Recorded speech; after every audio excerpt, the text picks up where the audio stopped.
Guys എല്ലാവർക്കും പുതിയൊരു വീഡിയോയിലേക്ക് സ്വാഗതം. അപ്പോൾ ഞാനിന്ന് പറയാൻ പോകുന്നത് നമുക്കിപ്പോൾ മെയിനായിട്ട് ഇപ്പോൾ നമുക്ക് വരുന്ന ബാഡ് കമൻറ്റുകൾ, അതുപോലെ നമ്മളെ ഹേർട്ട് ചെയ്യുന്ന രീതി, അല്ലെ നമ്മളെ ഭീഷണിപ്പെടുത്തുന്ന രീതിയിലുള്ള കമൻറ്റുകളൊക്കെ വരുവാണെന്നുണ്ടെങ്കിൽ നമുക്കതിനെതിരെ പരാതി കൊടുക്കാമെന്നുള്ള രീതിയിലുള്ള ചില ന്യൂസുകളൊക്കെ കണ്ടു കേട്ടോ. അപ്പോൾ അതിന് വ്യക്തമായിട്ട് എങ്ങനെയാണെന്നൊന്നും എനിക്കറിയില്ല. എന്തായാലും എൻ്റെ ചാനലിൽ ഇന്നൊരു ചേട്ടൻ ഭീഷണിപ്പെടുത്തിയിരിക്കുകയാണ് കേട്ടോ. അപ്പോൾ എന്തായാലും ഞാനിട്ട വീഡിയോ എന്ന് പറയുന്നത് ഇന്ന് നമ്മുടെ പിണറായി വിജയൻ സാർ, അതായത് നമ്മുടെ മുഖ്യമന്ത്രി പിണറായി വിജയൻ സാർ ഒരു പോസ്റ്റ്, അതായത് അദ്ദേഹം ഒരു കാര്യം പറഞ്ഞിട്ടുണ്ടായിരുന്നു. അദ്ദേഹം പറഞ്ഞ കാര്യം ഇതാണ് കേട്ടോ: സ്ത്രീകളുടെ അഭിമാനത്തെ ചോദ്യം ചെയ്താൽ കർശന നടപടി ഉണ്ടാവും, നോക്കിലോ വാക്കിലോ സ്ത്രീകളോട് തെറ്റായ രീതി പാടില്ല എന്ന് പറഞ്ഞിട്ട് അദ്ദേഹത്തിൻ്റെ ഒരു സന്ദേശം ഉണ്ടായിരുന്നു. അപ്പോൾ അതെടുത്തിട്ട് ഞാനൊരു ഷോർട്ട് വീഡിയോ ചെയ്തിട്ടുണ്ടായിരുന്നു. കാരണം വേറൊന്നുമല്ല, ഹണി റോസിൻ്റെ ആ ഒരു ഇഷ്യൂ വന്നതിന് ശേഷമാണെങ്കിൽ പോലും മൊത്തം സ്ത്രീകൾക്ക് ഒരു സംരക്ഷണം എന്നുള്ള രീതിയിൽ അദ്ദേഹം പറഞ്ഞു എന്ന് പറഞ്ഞിട്ട് ഞാനൊരു ഷോർട്ട് വീഡിയോ ചെയ്തിട്ടുണ്ടായിരുന്നു. അപ്പോൾ എന്തായാലും ആ വീഡിയോയ്ക്ക് വന്ന ഒരു കമൻ്റാണ് കേട്ടോ. കമൻ്റ് ഇട്ട ചേട്ടൻ്റെ പേര് എന്ന് പറയുന്നത് രഘു എന്നാണ് കേട്ടോ ചേട്ടൻ്റെ പേര്. അപ്പോൾ ആ ചേട്ടൻ്റെ കമൻറ്റിൽ ആദ്യം ആ ചേട്ടൻ്റെ കമൻറ്റ് ഇങ്ങനെയാണ് കേട്ടോ: നിന്നോട് മോശമായി ഞാൻ പറഞ്ഞാൽ നീ അംഗീകരിക്കുമോ എന്നയാൾ എന്നോട് ചോദിച്ചു. അപ്പോൾ താൻ പോയി പണി നോക്കണമെന്ന് പറഞ്ഞു. കാരണം ഞാൻ ഇതിൽ വളരെ വ്യക്തമായിട്ട് നമ്മുടെ മുഖ്യമന്ത്രി സാറ് പറഞ്ഞ ആ ഒരു വിഷയത്തെ കുറച്ചൊരു ഹാസ്യ രൂപേണ ചെയ്തു എന്നേ ഉള്ളൂ. അല്ലാതെ വേറെ ആ ഒരു വീഡിയോയിൽ തെറ്റായിട്ടുള്ളതെന്ന് എനിക്ക് തോന്നുന്നില്ല. കാരണം ഹണി റോസിൻ്റെ ആ ഒരു ഇഷ്യൂ വന്നതിന് ശേഷമാണെങ്കിൽ പോലും മൊത്തം സ്ത്രീകൾക്കും ഒരു സംരക്ഷണം എന്നുള്ള രീതിയിൽ ഇപ്പോൾ ഇങ്ങനെയുള്ള ഓരോ കാര്യങ്ങൾ നമ്മുടെ മുഖ്യമന്ത്രി പറയുന്നതിൽ ഒരു സന്തോഷം തന്നെ കാര്യം. പക്ഷേ ഹണി റോസ് ഒരു പ്രമുഖയാണ്, ഒരു സെലിബ്രിറ്റിയാണ്. അപ്പോൾ അവർ പറഞ്ഞ ഉടനെ മുഖ്യമന്ത്രിയെ വിളിച്ചു പറഞ്ഞു, അല്ലെങ്കിൽ മുതിർന്ന പോലീസുകാരെയൊക്കെ വിളിച്ചു പറഞ്ഞപ്പോൾ തന്നെ പെട്ടെന്ന് തന്നെ അവരുടെ ആ ഒരു പരാതിയിൽ കേസെടുത്തു, ബോബി ചെമ്മണ്ണൂരിനെ അറസ്റ്റ് ചെയ്തു. പക്ഷേ ഇതേ രീതിയിൽ തന്നെ സാധാരണക്കാരായിട്ടുള്ള എല്ലാ സ്ത്രീകൾക്കും എന്ന് വെച്ചാൽ ഏത് സ്ത്രീകൾക്ക് എന്ത് രീതിയിൽ ഇതുപോലുള്ള ബുദ്ധിമുട്ടുണ്ടായാലും ഇതേ രീതിയിൽ നമ്മുടെ സർക്കാരും നമ്മുടെ പോലീസുകാരും നിയമവും എല്ലാവർക്കും ഒരേ രീതിയിൽ, അതായത് സാധാരണക്കാരെന്നോ അല്ല പ്രമുഖരെന്നോ സെലിബ്രിറ്റീസൊന്നോ ഇല്ല, അതെല്ലാവർക്കും ഒരേ രീതിയിൽ നിയമം ഉണ്ടാവണം. കാരണം ഹണി റോസിന് ഉണ്ടായ അതേ ഒരു ഇതിപ്പോൾ ഒരു സാധാരണക്കാർക്കാണ് ഉണ്ടായെന്നുണ്ടെങ്കിൽ അതിന് പോലീസുകാർ നിയമവും നടപടിയും ഒക്കെ പെട്ടെന്ന് തന്നെ എടുക്കണം എന്നാണ് ഞാൻ ഉദ്ദേശിച്ചത്. അപ്പോൾ ഈ ചേട്ടൻ ഇത് വന്നിട്ട് എന്നടുത്ത് ചോദിക്കുന്ന ഒരു കമൻറ്റ് ഇതാണ്: നിന്നോട് മോശമായി ഞാൻ പറഞ്ഞാൽ നീ അംഗീകരിക്കുമോ എന്ന് ചോദിച്ചു. അത് ആദ്യത്തെ കമൻറ്റ്. രണ്ടാമത്തെ പുള്ളി വേറൊരു കമൻറ്റ് കൂടി കേട്ടോ, അതും ഞാൻ വായിക്കാം. നിൻ്റെ പ്രൊഫൈൽ അടിച്ചു കളയും, നീ നോക്കിക്കോ, വിത്തിൻ 2 days എഴുതി വെച്ചോ, എൻ്റെ ചാനൽ അടിച്ച് കളയും എന്നാണ് ചേട്ടൻ പറയുന്നത്. അപ്പോൾ ചേട്ടൻ്റെ ഒരു ചെറിയൊരു യൂട്യൂബ് ചാനലൊക്കെ ഉണ്ട് കേട്ടോ, അതെന്തായാലും ഞാൻ കാണിക്കാം.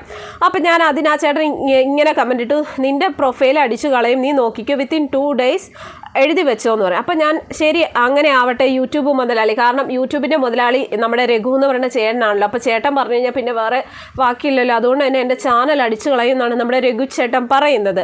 അപ്പം ഞാൻ പറഞ്ഞു ശരി അങ്ങനെ ആവട്ടെ യൂട്യൂബ് മുതലാളി എന്ന് പറഞ്ഞു. എന്നിട്ട് വീണ്ടും അയാൾ പിന്നെ ഒരു കമൻറ്റും കൂടി ഇട്ടിരിക്കുകയാണ്. പിന്നെ അയാൾ ഇട്ടിരിക്കുന്ന കമൻറ്റ് എന്ന് പറയുന്നത് 29,600 സബ്സ്ക്രൈബേഴ്സ് ഹുദ ഹവ എന്ന് പറഞ്ഞിട്ട്, അതായത് എൻ്റെ ചാനൽ അടിച്ച് കളയുമെന്ന് വളരെ ചേട്ടൻ വെല്ലുവിളിച്ചിരിക്കുകയാണ്. അപ്പോൾ ഈ ചേട്ടൻ്റെ ഒരു യൂട്യൂബ് ചാനലൊക്കെ ഉണ്ട് കേട്ടോ, രഘു വ്ളോഗ്സ് എന്നാണ് ഈ ചേട്ടൻ്റെ ചാനലിൻ്റെ പേര്.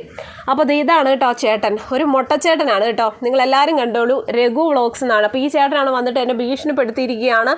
അപ്പോൾ ഈ ചേട്ടന് ഒരു ചരിത്രമുണ്ട് കേട്ടോ, അത് ഞാൻ പറഞ്ഞുതരാം. അതായത് നമ്മുടെ സോഷ്യൽ മീഡിയയിൽ തന്നെ തെരുത്താത്ത എന്നറിയപ്പെടുന്ന ഒരു സ്ത്രീയെ നിങ്ങൾക്ക് എല്ലാവർക്കും അറിയാവുന്നതായിരിക്കും. അവർ സോഷ്യൽ മീഡിയയിൽ എല്ലാവരും അങ്ങനെ അറിയപ്പെടുന്ന ആ ഒരു പേരിലാണ്. അപ്പോൾ നമ്മുടെ തെരുത്താത്തയ്ക്ക് ഒരു ഗ്രൂപ്പുണ്ട്, AKSM എന്ന് പറയുന്ന ഒരു ഗ്രൂപ്പ്. അതിൽ കുറേയധികം മെമ്പേഴ്സൊക്കെ ഉള്ള ഒരു വാട്സപ്പ് കൂട്ടായ്മയുണ്ട്. അതിലെ ഒരു മെയിൻ ആളായിരുന്നു ഈ രഘു എന്ന് പറയുന്ന ആൾ.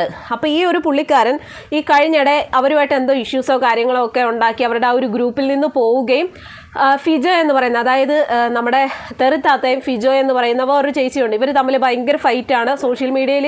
ഇവർ തമ്മിൽ എന്തൊക്കെയോ ഇഷ്യൂസും കാര്യങ്ങളൊക്കെ ഉണ്ട്. അപ്പോൾ അത് കുറച്ച് നാളുകളായി ഇവർ തമ്മിലുള്ള ഫൈറ്റ് തുടങ്ങിയിട്ട്. അപ്പോൾ നമ്മുടെ ഈ രഘുചേട്ടൻ എന്ത് ചെയ്തു, തെരുത്താത്തയായിട്ടുള്ള എന്തോ ഇഷ്യൂസും കാര്യത്തിൻ്റെയൊക്കെ പേരിൽ ആ ഗ്രൂപ്പിൽ നിന്ന് ലെഫ്റ്റായിട്ട് പോരുകയും നേരെ ചെന്നിട്ട് നമ്മുടെ ഫിജോ എന്ന് പറയുന്ന ആ ചേച്ചിയുടെ അടുത്ത് ചെല്ലുകയും ഒരു നേരെ ശത്രുവിൻ്റെ അടുത്തുനിന്ന് പിണങ്ങി ശത്രുവിൻ്റെ അടുത്തേക്ക് പോയി.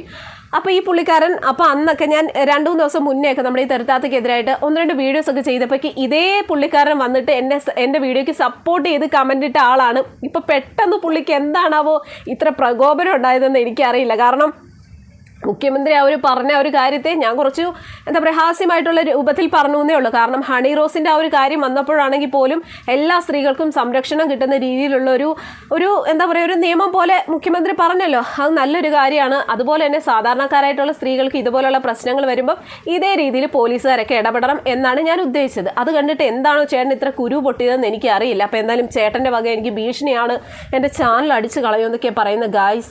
അപ്പോൾ എന്തായാലും നിങ്ങൾക്ക് എല്ലാവർക്കും അറിയാവുന്ന നമ്മുടെ രഘുചേട്ടൻ, അതായത് നമ്മുടെ മൊട്ടച്ചേട്ടൻ, നമ്മുടെ തനൂജയുടെ അടുത്ത് എന്തൊക്കെയോ വേണ്ടാതീനങ്ങളൊക്കെ പറഞ്ഞിട്ട് തനൂജ ചെന്ന് പ്രശ്നം ഉണ്ടാക്കിയതും ആ ഒരു സംഭവങ്ങളൊക്കെ നമുക്ക് എല്ലാവർക്കും അറിയാവുന്നതാണ്. അതൊക്കെ ലൈവായിട്ട് തനൂജയുടെ ചാനലിൽ കാണിച്ചിട്ടുണ്ടായിരുന്നു.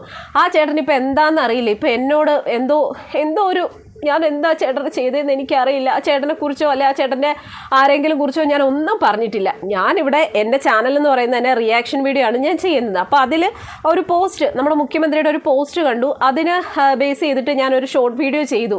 അതിൽ തെറിയോ ചീത്തയോ ഒന്നും തന്നെ ഞാൻ പറഞ്ഞിട്ടില്ല. നിങ്ങൾക്ക് എല്ലാവർക്കും എൻ്റെ ചാനലിൽ ആ ഒരു വീഡിയോ കയറി കാണാവുന്നതാണ് കേട്ടോ. അപ്പോൾ ആ ഒരു വീഡിയോ കണ്ടപ്പോഴാണ് ചേട്ടൻ എന്തോ എന്നോട് ഒരു ദേഷ്യം തോന്നിയത്. അതെന്താണ് ആ ദേഷ്യം? ഇനി ഹണി റോസിന് പേര് പറഞ്ഞുകൊണ്ടാണോ എന്ന് എനിക്കറിയില്ല. എന്തായാലും ചേട്ടൻ ആ ഒരു വീഡിയോ കണ്ടപ്പോഴാണ് ആകെ കലി ഇളകിയിരിക്കുന്നത്. അപ്പോൾ എന്തായാലും ആ ചേട്ടൻ ഇനിയിപ്പോൾ എൻ്റെ ചാനൽ അടിച്ച് കളയും, വിത്തിൻ 2 days എൻ്റെ ചാനൽ അടിച്ച് കളയും എന്നൊക്കെയാണ് പറഞ്ഞിരിക്കുക. അപ്പോൾ എല്ലാവരും ഒന്ന് കണ്ടു വെച്ചോളൂ. ഈ രഘു എന്ന് പറയുന്ന ചേട്ടൻ എൻ്റെ ചാനൽ 2 ദിവസത്തിനുള്ളിൽ അടിച്ച് കളയുമെന്ന് പറഞ്ഞിരിക്കുകയാണ്. അപ്പോൾ എൻ്റെ 29,600 സംതിങ് ഉള്ള സബ്സ്ക്രൈബേഴ്സ് ഉള്ള എൻ്റെ ചാനൽ 2 ദിവസത്തിനുള്ളിൽ ചേട്ടൻ അടിച്ച് കളയും എന്നാണ് പറഞ്ഞിരിക്കുന്നത്. അപ്പോൾ എന്തായാലും ഈ ചേട്ടൻ്റെ ഈ ഒരു മെസ്സേജും കാര്യങ്ങളെല്ലാം ഞാൻ സ്ക്രീൻഷോട്ടും എല്ലാം എടുത്ത് വെച്ചിട്ടുണ്ട്. പിന്നെ ചേട്ടൻ്റെ ഫോൺ നമ്പർ അതൊക്കെ എനിക്കറിയാം. കാരണം ഈ ചേട്ടൻ നമ്മുടെ AKSMA ഗ്രൂപ്പിലുള്ളതാണ്. അതായത് നമ്മുടെ ഈ തിരുത്താത്തയുടെ ഒരു വാട്സപ്പ് കൂട്ടായ്മ ഉണ്ടായിരുന്നു. അതിൽ കുറച്ച് നാളുകൾ, ഒരു 3-4 മാസങ്ങൾക്ക് മുന്നേ ഞാനും ഒന്നും അറിയാതെ പോയി ജോയിൻ ആയിട്ടുണ്ടായിരുന്നു.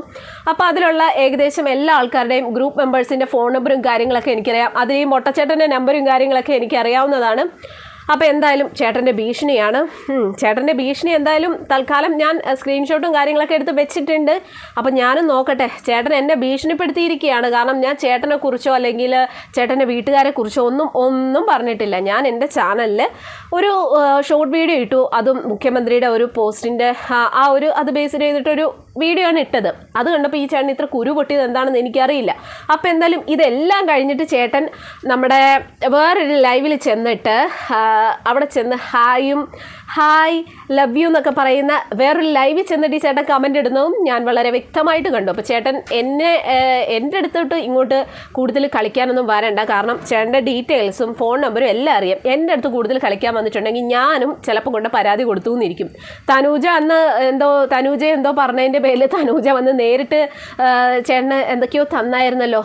അത് നമ്മളെല്ലാവരും ലൈവായിട്ട് കണ്ടതാണ്. അപ്പോൾ വെറുതെ ആവശ്യമില്ലാതെ കാര്യങ്ങൾ നോക്കാതെ വയസ്സാം കാലത്ത് നിങ്ങളുടേതായിട്ടുള്ള കാര്യങ്ങൾ നോക്കി പോകും മനുഷ്യ. അല്ലാതെ നമ്മളെ കയറി ചൊറിയാൻ വരണ്ട. എനിക്ക് അത്രേ പറയാനുള്ളൂ കേട്ടോ.